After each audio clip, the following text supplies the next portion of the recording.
picture this. You have two options right in front of you. Okay. On the left, you are looking at a receipt for, it's $350,000. Wow. That is the price tag, Yeah. factoring in, compounding tuition inflation for a 4-year elite Ivy League degree. Right. Just a staggering, completely life-altering amount of money. Yeah, it really is. But on the right, you have a $20 a month subscription to an AI API. Okay.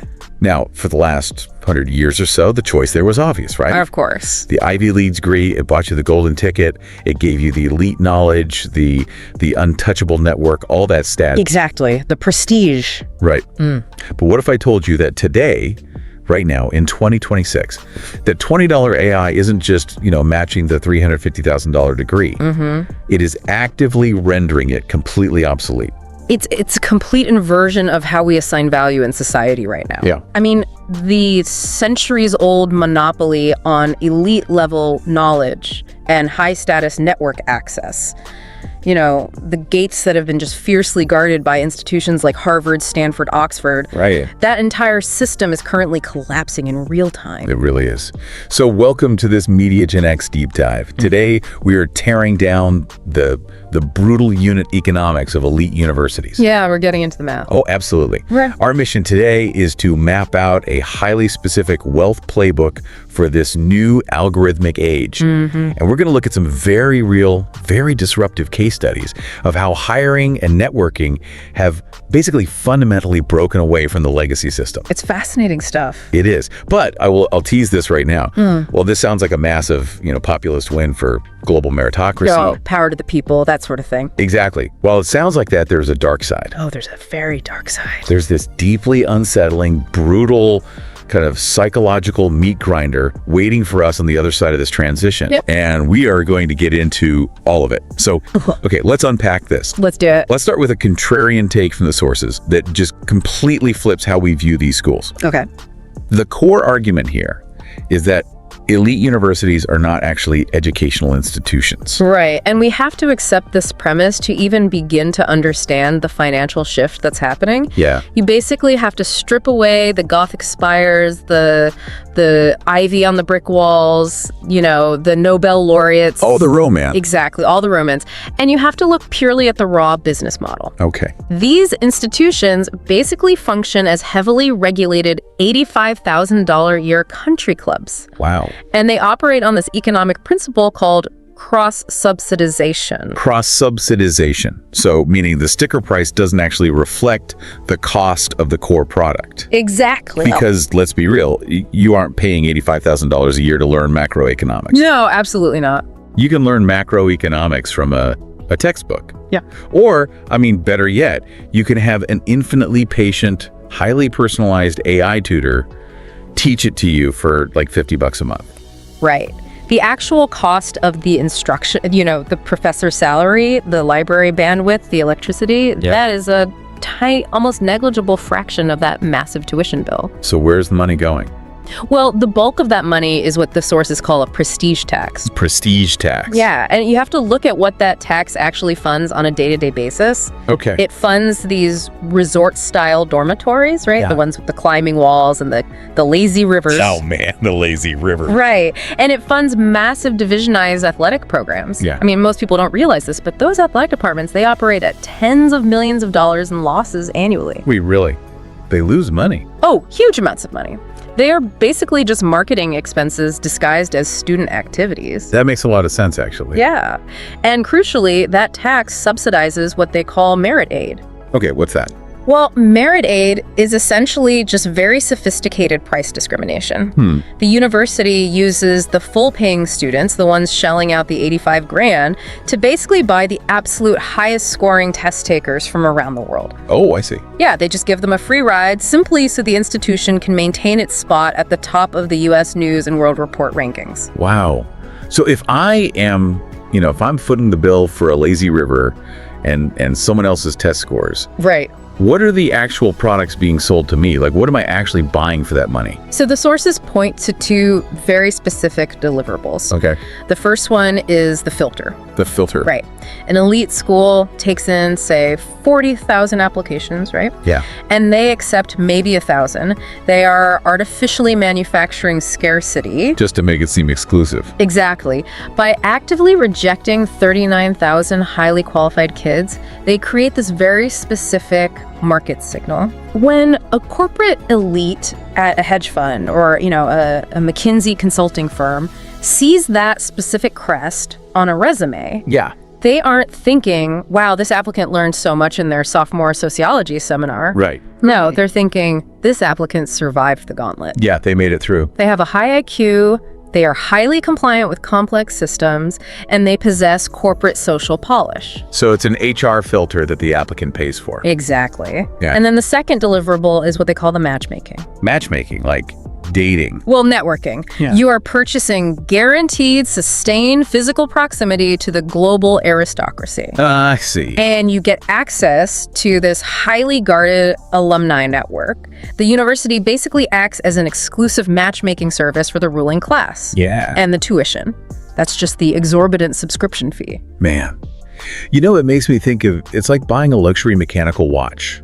Oh, that's a good analogy. Right. Because nobody buys a $30,000 mechanical watch because it tells time better than a smartphone. No, your phone is infinitely more accurate. Exactly. You buy the watch purely for the signal. Yep. You buy it to communicate to everyone else in the room that you can afford to waste $30,000 on, frankly, obsolete technology. That is exactly it. The Ivy League degree is just the ultimate luxury watch. Yeah, it really is. But I do have a serious pushback here based on the reading. Okay, let's hear it. Because these networks have always been impenetrable, right?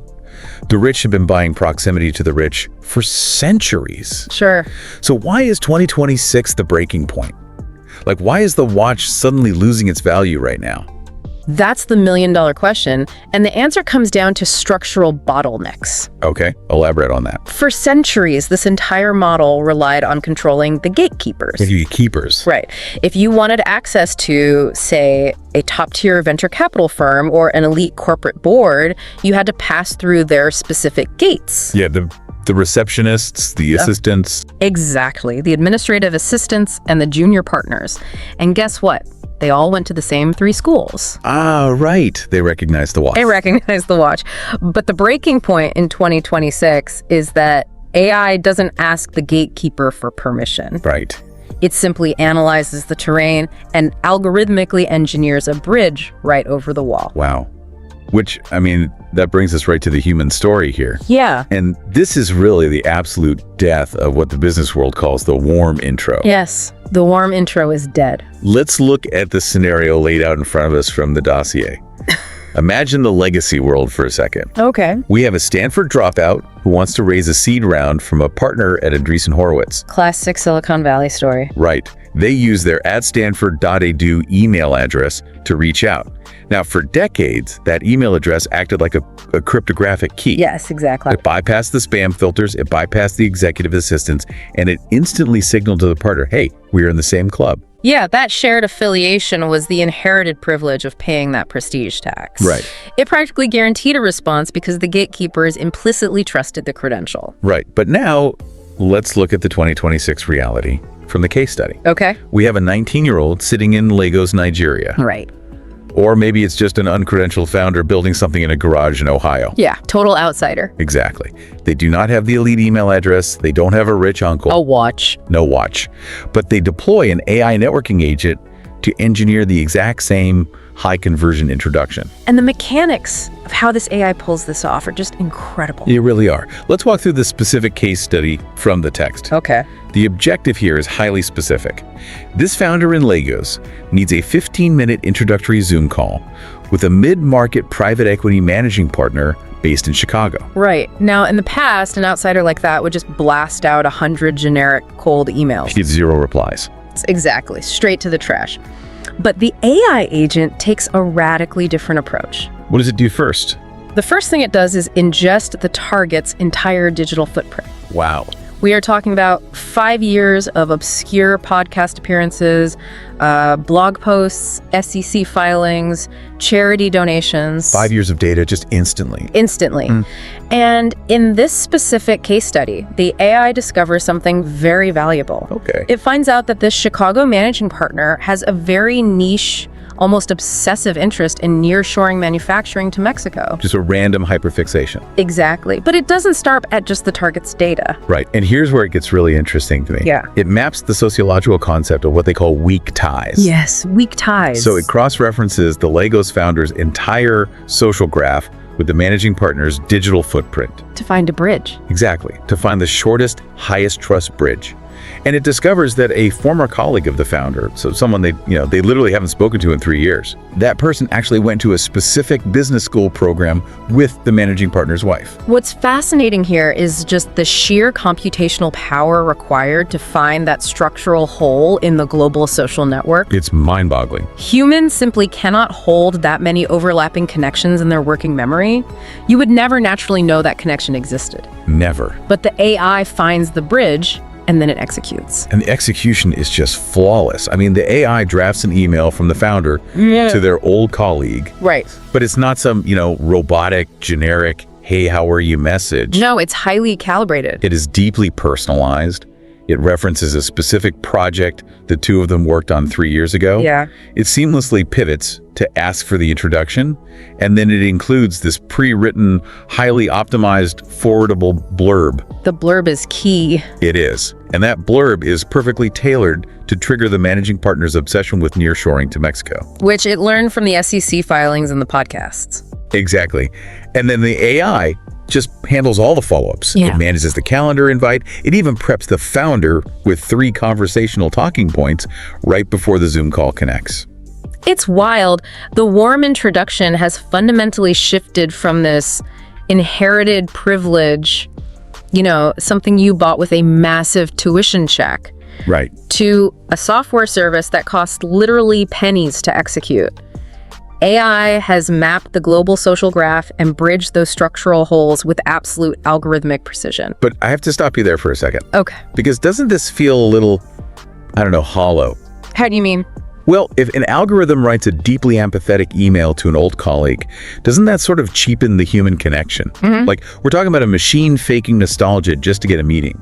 It's a profound philosophical dilemma, I agree. Yeah. But we have to look at this through an economic lens, right? Right. The market does not care about the philosophical purity of the email draft. It just cares about the result. Exactly. The market only cares about the conversion rate. If the AI's conversion rate matches or even exceeds the conversion rate of a legitimate Stanford alumni email, Wow. then the economic value of the Stanford network drops to absolute zero. That is brutal. Okay, so the AI bypasses the gatekeeper. You get the 15-minute Zoom call. Yep. But getting your foot in the door, that's only half the battle, right? Yeah. If you're that uncredentialed kid, you still have to prove to the company that you can actually build the product. Yes. How do you do that when these HR departments are essentially hardwired to only look for an MIT degree? Well, historically, the degree was the ultimate proxy. Proxy meaning a substitute for actual proof. Exactly. If you're a hiring manager, you just do not have the bandwidth to sit down and evaluate the actual raw coding skills of 5,022-year-olds. Why? Nobody has time for that. So you rely on a heuristic. You see MIT on a piece of paper, and you basically outsource the verification of competence to the university's admissions office. Right, you assume MIT did the hard work of vetting them. Yes. The resume is essentially just a curated list of unverified claims, and the university brand was the guarantor of those claims. Okay, but today, that proxy is dead. It is completely dead. And this brings us to our next major shift from the outline, which is the meritocratic singularity. Ah, yes. We are moving from a system of unverified claims to a system of AI-verified proof of work. Yes, proof of work. And the case study we have on this from the source material is brilliant. Let's look at this hiring scenario at a Fortune 500 fintech company. Okay, lay it out. They have an open role for a senior software engineer. We have 2 candidates. Right. Candidate A is an Eastern European self-taught programmer with 0 formal college education. No watch. Right, no watch. Yeah. Candidate B is an MIT computer science graduate. Okay, the golden child. Exactly. Now, in the old world, an HR rep scans the PDFs. The self-taught candidate lacks the right keywords, so their resume just goes straight in the trash. And the MIT grad gets brought in for a 45-minute behavioral interview where someone asks them, what is your greatest weakness? Right. Tell me about a time you overcame a challenge. Exactly. Totally useless questions. But in the 2026 hiring landscape, HR isn't reading PDFs anymore. What are they doing instead? They deploy an internal AI auditor. AI auditor. Right. This AI doesn't care where you went to school. It doesn't look at the crest. It takes the self-taught programmer's GitHub repository and 3 live deployed financial applications they've actually built over the last 6 months. And I want to be really clear on how it does this, because it doesn't just, scan the code for keywords like the old HR software did. No, it's way more advanced. The AI actually executes the code in a sandbox environment. Right, it runs it. Right. It throws garbage data at the system to see how it handles edge cases. Like trying to input negative interest rates or leap year bugs. Exactly. It stress tests the architecture to see if it can handle, say, 1 million concurrent users logging in at once.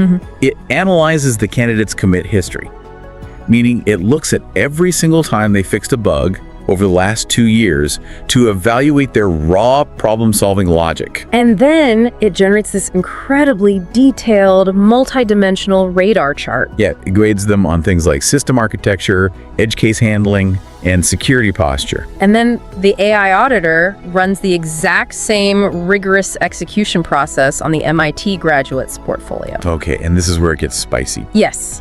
Because we have to remember, the MIT graduates spent a significant portion of their 4 years taking multiple choice exams on theoretical computer history. Right. They were not deploying live financial infrastructure every day. So the results in the case study are striking. Give us the numbers. The self-taught programmer scores in the 98th percentile on deployed architecture. Wow. The MIT grad scores in the 65th percentile. 65th. Yeah. So obviously, the Eastern European gets the job. As they should. As they should, exactly. But the macro implication here is what's truly staggering for these universities. It really is, because if a company continues to rely on the university brand as a filter today, they are mathematically blinding themselves to 99% of the global talent pool. Right. The most ruthless, highly optimized corporations simply cannot afford that kind of inefficiency anymore. No, they get crushed by competitors. Exactly. They are abandoning the degree requirement entirely because relying on a proxy instead of actual proof of work is a massive competitive liability. I hear that, but I'm struggling with the math on the fallout of this. Okay, let's connect the dots. Right, let's connect these threads. If the network is automated by AI agents, like the Legos kid, and the diploma is rendered obsolete by AI auditors, like with the fintech job, why would anyone ever donate to the university again? They won't, and this triggers the money angle of our deep dive. Okay, let's get into the money. This brings us to what the sources call the endowment death spiral. Endowment death spiral.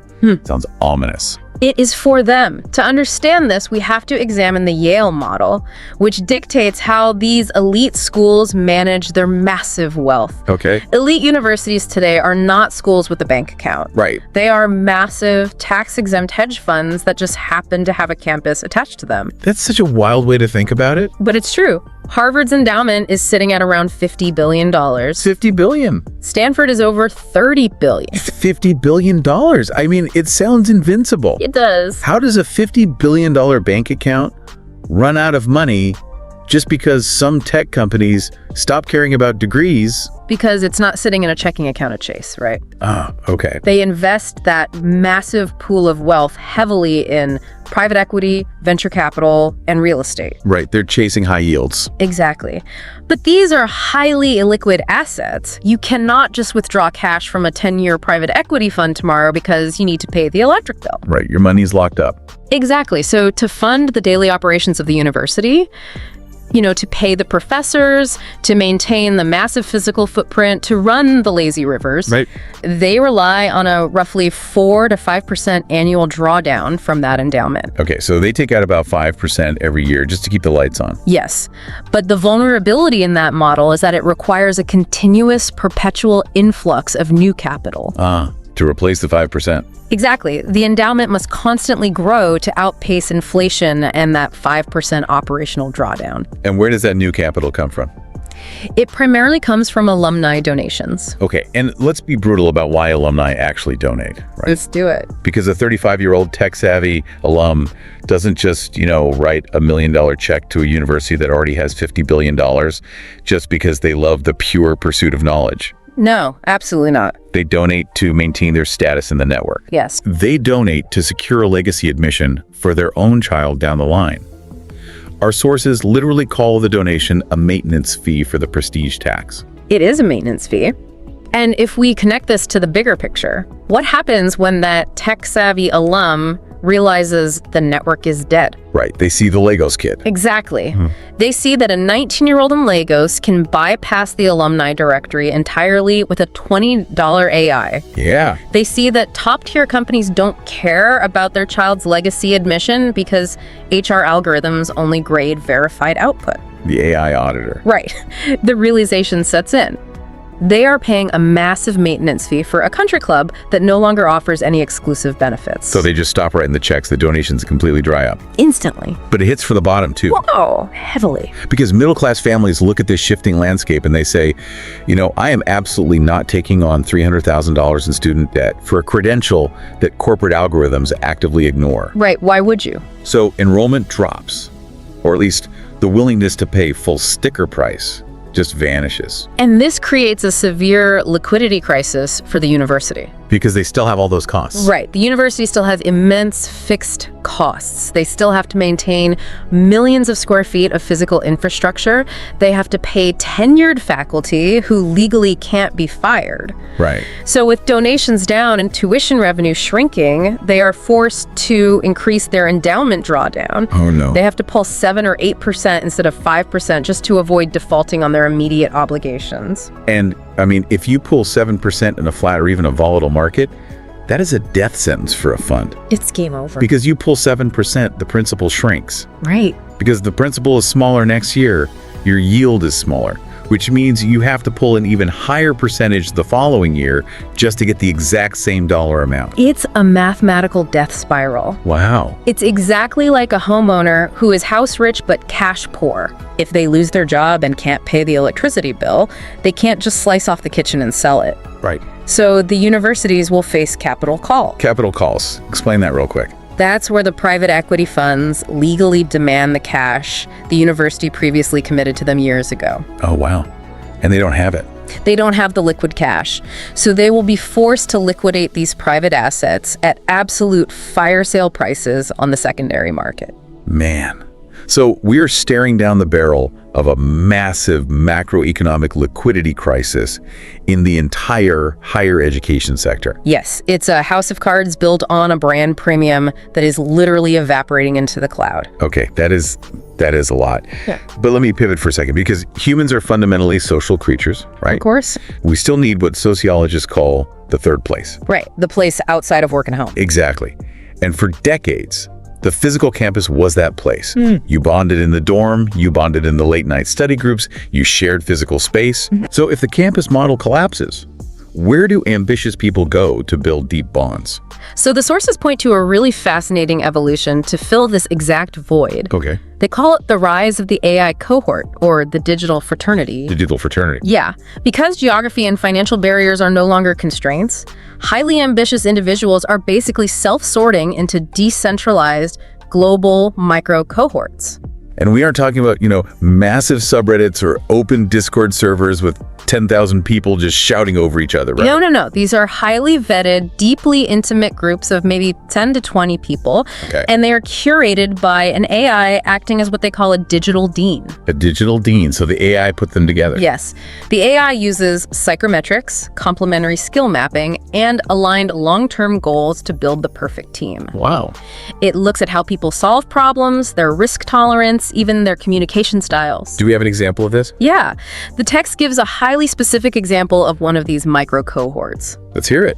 It matches an 18-year-old brilliant mathematician in Mumbai, Okay. a 22-year-old hardware engineer in Shenzhen, and a 25-year-old regulatory expert in London. Wow.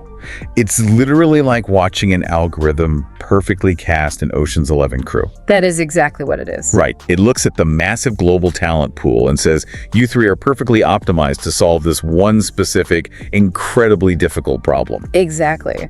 And the AI doesn't just match them, it facilitates the entire relationship. Also, It runs the weekly syncs, it translates their languages in real time on video calls, so there is zero friction. oh, that's huge. Right. It manages their workflows. And over 2 years, this digital cohort builds an immense amount of trust. Yeah, I bet. In the case study, this specific trio successfully launches a fusion energy commercialization company together. I love the comparison the source makes here. Replacing the shared trauma of surviving college admissions Right. with the shared reality of building something incredibly difficult together. Yes, that shared reality, that verified output, that becomes the new elite network. Right. Investors in the future won't look at the Harvard alumni directory to find founders. Yo, They'll look at the track record of these AI-curated digital swarms. the gatekeepers are no longer the admissions officer sitting in a, wood-paneled room in Massachusetts. Yeah. The gatekeepers are the matching algorithms evaluating raw competence. So what does this all mean for you listening right now? Let's get to the actionable stuff. Yeah, we always want to provide a specific actionable wealth playbook based on the deep dive. And the sources outline 3 distinct vectors you can act on this week as capital reallocates from the legacy system to this new algorithmic meritocracy. Okay, let's hit playbook 1, finance. Finance. This is a direct macroeconomic trade against the higher education bubble. Okay, walk us through it. So over the last 2 decades, mid-tier and private universities funded massive physical expansions. The new dormitories, the recreation centers, all that. Right, the dining halls. They funded these by issuing municipal bonds, which is essentially just borrowing money backed by the projection of future tuition revenue. Oh, I see.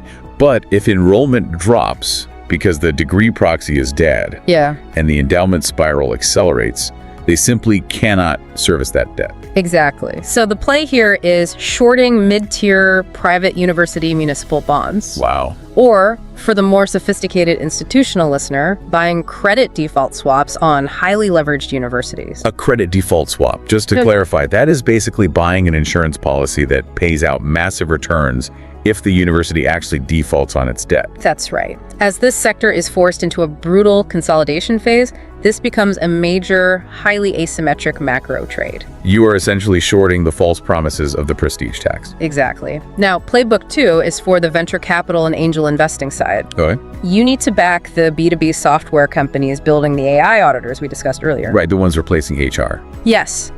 Look for the platforms that ingest a candidate's GitHub, their Figma design files, their sales logs, the platforms that stress test them and generate those verified proof of work scores. These companies are incredible targets because they are simultaneously replacing the corporate HR department and the university admissions office. At the exact same time. Yeah, they are going to capture the toll on every single high-value hire in the knowledge economy. Right. If you find a startup successfully standardizing verified proof of work, I mean, that is a massive wealth opportunity. It really is. And finally, playbook 3 is for the entrepreneurs listening. Okay. The dossier calls this building B2B corporate finishing schools. I found this idea absolutely brilliant when I read It it. makes so much sense. Right. Universities are clearly failing to produce job-ready graduates. Right. The multiple choice tests aren't cutting it. Exactly. So massive corporations are having to internalize all the training anyway. Right. So as an entrepreneur, you build a hyper-specialized 6-week AI-verified boot camp. You take raw, uncredentialed talent from anywhere in the world. Like the Eastern European programmer. Exactly. Yeah. And you train them exclusively on the proprietary tech stack of one specific Fortune 500 company. Just laser-focused training. And because you use AI to definitively verify and grade their mastery of that specific corporate stack, Yeah.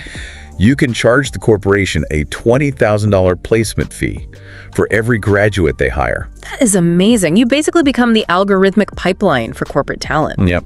Cutting the traditional university entirely out of the loop and capturing all that value yourself. It's a great play. It is. I really want you listening right now to do a quick audit of your own career. Yeah, look at your own standing. Are you relying on past credentials? Are you leaning on a degree you earned 5 years ago? Or are you relying on verifiable daily output? Right. Proof of work. because the market is rapidly, aggressively shifting toward the latter. It is. But we cannot conclude this analysis without looking at the fallout, right? As analysts, we have to look at the systemic risks. We do. We have to look at the dark side. We're moving toward this frictionless, highly optimized meritocracy. Yeah. But this raises a vital question. Yeah. What is the human cost of this transition? This is the MediaGenX reality check right here. The dark side. Because tearing down the Ivy League monopoly sounds like an incredible populist victory, right? Right. Eat the rich, burn down the country clubs. Exactly. But our sources outline a deeply concerning cautionary tale. Okay, let's hear it. Risk number 1 is the total fragmentation of the elite class. The fragmentation. Yeah, because the physical campus, for all of its exorbitant costs, its country club vibes, its inherent snobbery, Yeah. it actually performed a very vital sociological function. Which was? Physical friction. Physical friction. It forced a highly diverse group of ambitious young people to actually share physical space. Ah, right. A future hedge fund CEO might be forced to share a tiny, cramped dorm room with a future investigative journalist or a public defender. Right, they eat in the same dining hall. They argue about philosophy at 2 a.m. Exactly. That physical proximity, that unavoidable friction, it created a shared cultural vocabulary. Yeah. They had to understand each other on some level. It established at least a baseline level of social empathy among the people who would go on to run the critical institutions of society. But in the AI era, cohorts are purely digital, right? They're algorithmically curated. And what do algorithms optimize for? Specific outputs and absolute harmony. Yes. They avoid friction. This creates extreme echo chambers. Right. The fusion energy engineer only talks to other engineers. Exactly. The fintech founder only talks to other founders who share their exact risk profile. So you end up with a digital aristocracy that possesses immense technical leverage over society, Right. but zero cultural cohesion. Zero. If the ruling class has no shared social fabric, no shared understanding of the human condition outside of their own hyper-optimized micro-cohort, Yeah. how do they govern a complex, messy, diverse society? It is a recipe for profound societal fragmentation. It really is. And risk number 2 is what the text refers to as the brutality of the meritocratic singularity. The brutality. Yeah, because the legacy college system, for all its flaws, it provided a 4-year grace period. The grace period. It was a socially sanctioned moratorium on adulthood. Right, you got to be a kid a little longer. Young people had 4 years to explore, to fail privately, to change their minds, to mature before they were thrust into the unforgiving global economy. Wow. But in this new AI era, there is no grace period. None. Think about the self-taught programmer from our case study. Right. His commit history, his problem-solving latency, every single keystroke in his GitHub is tracked, audited, and ranked from day 1. Yes, he was being thrown into the global corporate meat grinder as a teenager. It demands continuous, just flawless execution. It really does.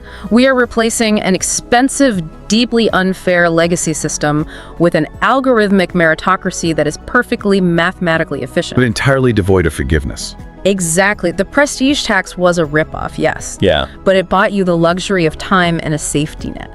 And the AI era demands that you are constantly proving your worth in real time under the microscope of an AI auditor that literally never sleeps. So the question is, are we ready for a generation of highly anxious, psychologically fragile, young professionals trapped in a system that never stops grading them? Man, it is a profound trade-off. It is.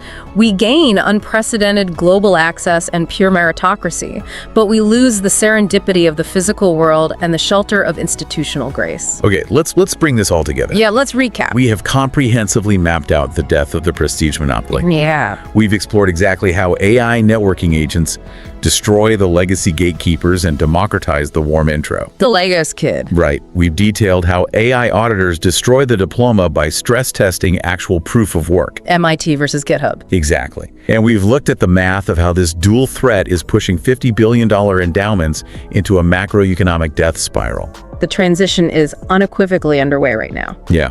Capital is reallocating toward algorithmic matching platforms and verified output. And the gates of the legacy country clubs are being systematically bypassed. Which brings me back to where we started. Okay. I want to leave you with a final thought today. Something to mull over this week as you look at your own proof of work. Think about it. Think about that initial choice again. If an AI could guarantee you a warm introduction to any investor or CEO in the world, Right.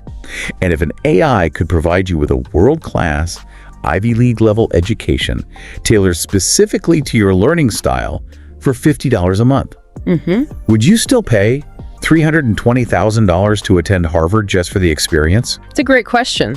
Or is the physical campus just an incredibly expensive illusion? Keep building your proof of work, and we will see you in the next deep dive.